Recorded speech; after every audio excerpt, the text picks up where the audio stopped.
अशोक टेमकर, हा माझा मुलगा विवेक टेमकर आणि ही माझी सुनंदा टेमकर.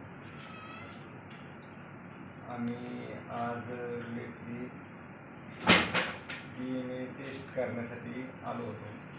आम्हाला चांगल्यापैकी रिझल्ट मिळेल अशी एक अपेक्षा आहे आणि आम्ही तो तुम्ही सांगितलेले पूर्ण नियम फॉलो करू. ओके. सो ओव्हरऑल तुम्हाला सर कसं वाटलं काउन्सिलिंग? एकदम छान. ओके.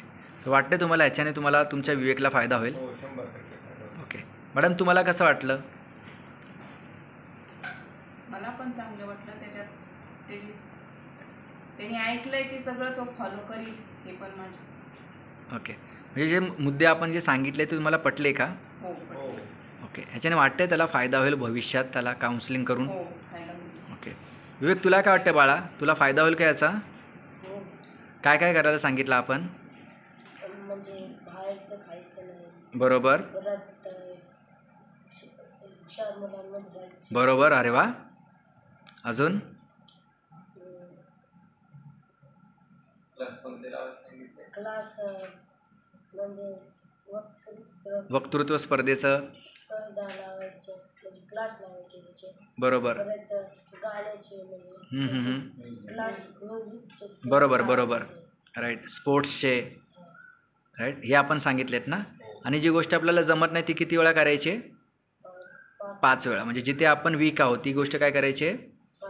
5 वेळा करायची. आणि ती आपण काय करायची? रिकॉलिंग आणि आठवते ना 3 वेळा रिपीट करायची. ती प्रोसेस वापरली तर आपले रिझल्ट बदलतील. मग करणार ना फॉलो ते? ओके. सर काय वाटतं सर तुम्हाला की ही टेस्ट बाकीच्यांनी केली पाहिजे का? हो, 100% केली पाहिजे. का केली पाहिजे? उद्याच्या भविष्यासाठी आपल्याला त्याच्यातून आजच माहिती होणार आहे. ओके. आपण काय करू शकतो उद्या आपल्या हां. मुलांसाठी किंवा आपला मुलगा काय करू शकतो. बरोबर. राईट. मॅडम तुम्हाला काय वाटतं केली पाहिजे का पालकांनी? हो, केलीच पाहिजे. का केली पाहिजे?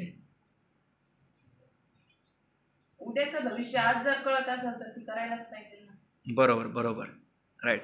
सो आता आपली काउन्सिलिंग झाली ना तर काही टूल्स आहेत ते सर तुम्हाला देतील, तनपुरे सर. त्यानंतर फक्त तुम्ही फॉलो करा आणि काय मदत लागली तर तसं तुम्ही त्यांना पण विचारा किंवा मला फोन केला तरी चालेल. ओके. सो चला, थँक्यू व्हेरी मच. धन्यवाद.